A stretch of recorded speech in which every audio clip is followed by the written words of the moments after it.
As I was doing chores, I heard a voice shouting from the venue. Why isn't Emily here? It was my father-in-law's voice. I thought I should at least greet my father-in-law and head towards the venue.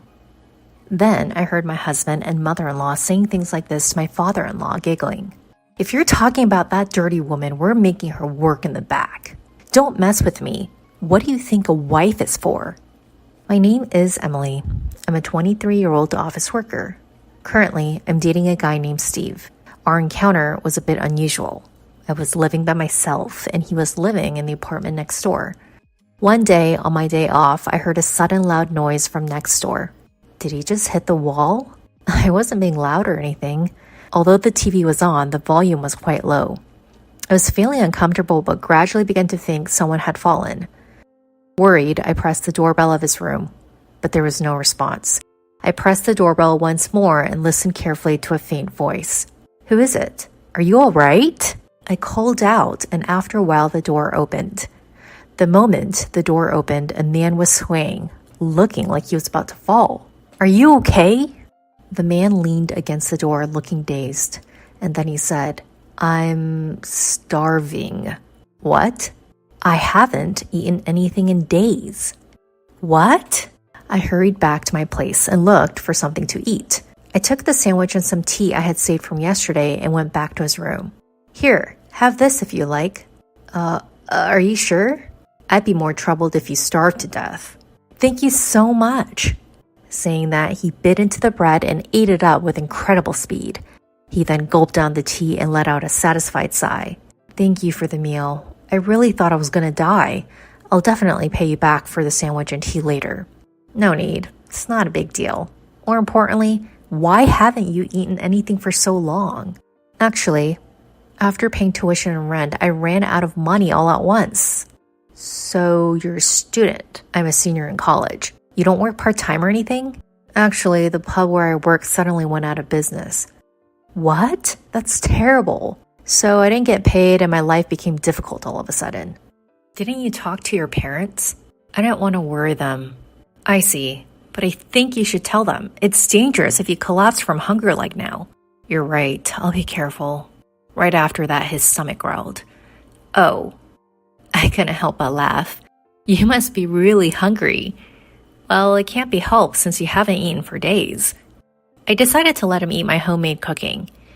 He hesitated, but I insisted, saying it'd be a problem if he collapsed from malnutrition, so I let him eat fried rice in my room. This is delicious. It's been a while since I had such good food. He ate like a child, eagerly and happily, which was so cute that it stirred my maternal instincts. We then introduced ourselves and exchanged contact information. I told him to contact me in case of an emergency. It seemed he found another part-time job soon after, and he was able to get a job at a restaurant with free meals. Thanks to you, I won't starve to death. I'm glad to hear that. Recently, when I came home from work, I'd cook a little extra and invite him over to eat together. I was always feeling lonely eating alone, so it was fun to have someone to eat with. As I was thinking about that, he suddenly made a serious face. What's wrong? As I asked nervously, he swallowed his saliva and said this. Emily, would you go out with me? Huh? I know I'm just a poor college student and I'm not a good match for you, but I've fallen for you. I was taken aback by his straightforward words. The fact was that I was also attracted to him. So I accepted his offer to date. I like you too, Steve. As soon as I agreed, he was delighted, and so we started dating. We enjoyed discussing things like whose room to hang out in since we lived next door to each other. We continued dating smoothly, and he found a job after graduating from college. We decided to move in together in a larger room when he got the job. Although we had already been practically living together, we thought it'd be better to share a larger room to reduce the rent burden for each of us. We continued dating for a while, and we got married when I was 26 and he was 25.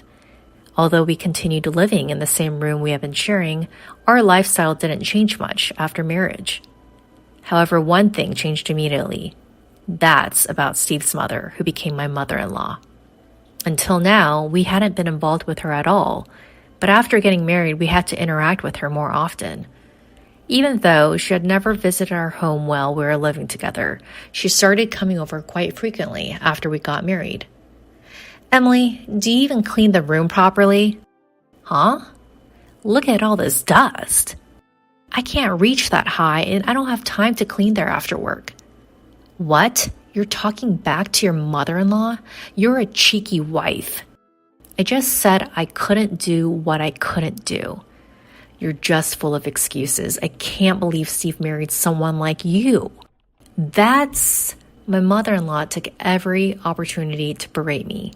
Since I left for work earlier and returned earlier than my husband, my mother-in-law would relentlessly harass me until he came home. I did housework, hoping my husband would come home soon. What are you making? Huh? I'm grilling fish. Steve won't be satisfied with that. Make a more elaborate meat dish. Mother-in-law, what are you doing? My mother-in-law threw the grilled fish I had made into the trash. I can't believe I left the daily cooking to you. From now on, I'll do it. What? If she cooks, that means she'll come every day.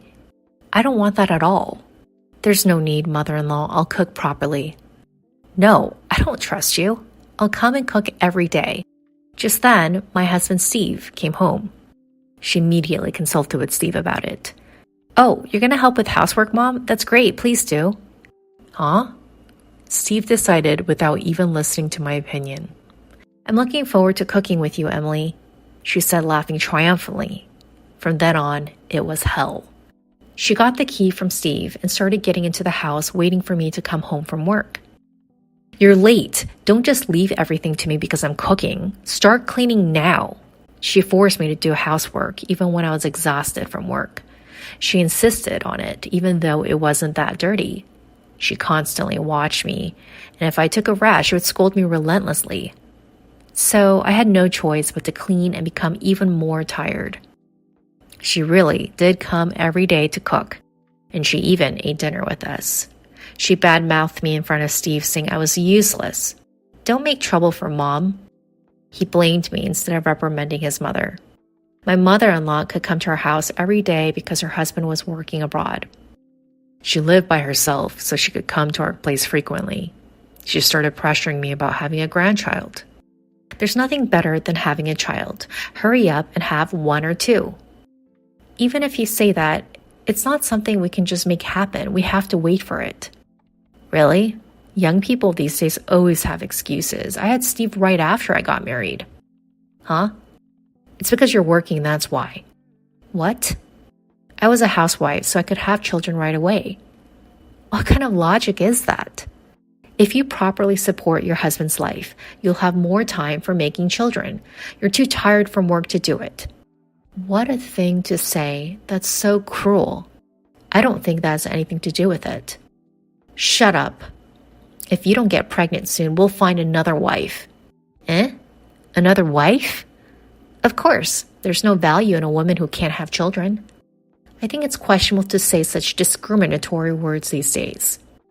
You really are the type to always argue back. I'll tell Steve. Mother-in-law angrily turned red in the face. I thought she was the one who always argued back. As soon as Steve came home, his mother told him what happened. Hey, Emily, did you talk back to my mom? What are you thinking? Steve immediately got angry after hearing his mother's story. It's probably your fault that we can't have children. Eh? You're saying that too? There's no way it's my fault. What nonsense are you talking about? I was getting fed up with my husband, who always sided with his mother. I thought it might be better to get a divorce. That's when my husband's grandmother, who had been hospitalized, passed away. So a funeral was held. Even though I was considering divorce, I had to attend the funeral. But my husband and his mother said, "Don't come here, prepare things in the back." I had no choice but to make tea and to do chores in the back. I thought I'd leave my husband once this was over. As I was doing the chores, I heard yelling from the venue. "Why isn't Emily here?" That was my father-in-law's voice. It seems he had returned from an overseas business trip. Well, it was his mother-in-law, so it made sense for him to come. I thought I should at least greet my father-in-law, so I headed to the venue. Then I heard my husband and mother-in-law say while smirking, "It's obvious she's not family, haha. We're making that dirty woman work in the back. Haha. They even said that in front of my father-in-law. I was amazed by their unchanged behavior. Then the next moment, my father-in-law's angry voice rang out. Are you kidding me? What do you think a wife is for? My husband and mother-in-law were shocked by his yelling. What are you angry about? Yeah, you really surprised us. I'm disgusted that you two think like that. I'll call Emily. Hearing my father-in-law say that, I went to where the three of them were. Father-in-law, long time no see. Yes, I was surprised. Emily, did you hear that? Yes. As I entered, my mother-in-law and husband glared at me with disgusted faces. Emily, could it be that you've been suffering from bullying by my son and my wife? When my father-in-law asked me that, I replied, yes. She came to the house almost every day to complain about me, and Steve joined in to blame me. When I said that, my father-in-law glared at his wife and his son. You guys are the worst. Have some shame. My husband argued back when scolded by his father. What? Did we do something so bad? It's really the worst that they don't realize their own faults. My mother, in other words, your grandmother, was always troubled by being bullied by her mother-in-law. That's why I wanted to be kind to my son's wife when I became a father-in-law, and I never bullied her once. You don't have any bad memories from my mother, do you? Well, that's true. Even so, you yourself are bullying Emily and making her suffer. What kind of nerve do you have? Because this woman won't give us a grandchild.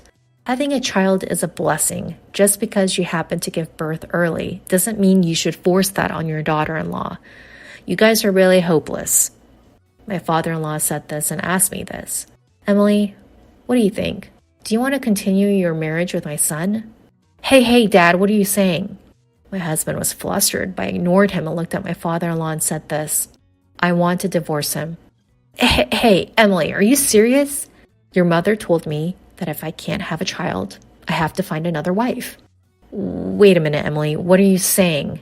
I don't want to be with a mother-in-law who says such things, and I'm fed up with a husband who joins in the blame without defending me.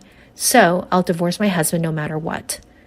When I said that, my father-in-law said, I think that's a good idea. If you're going to divorce, there's no need to help with this funeral anymore. Emily, thank you for everything up to now. You can go home. You have to pack your things. Yes, thank you. I'm glad I could talk to you, father-in-law. I said that and left the venue.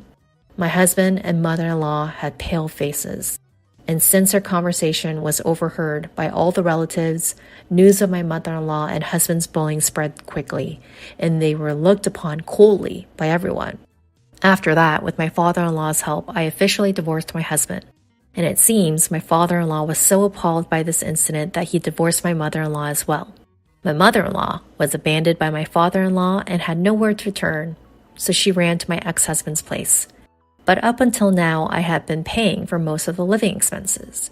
So, if my ex-husband and mother-in-law continue to spend on food and other miscellaneous expenses as they have been, their money will surely run out. In fact, since my ex-husband hadn't saved any money, the two of them are said to be running out of money and struggling to make ends meet. Well, it's none of my business, so I don't really care. Meanwhile, I live in a single-person apartment and enjoy my single life. I recently started keeping a cat, so I don't think I'll be dating for a while.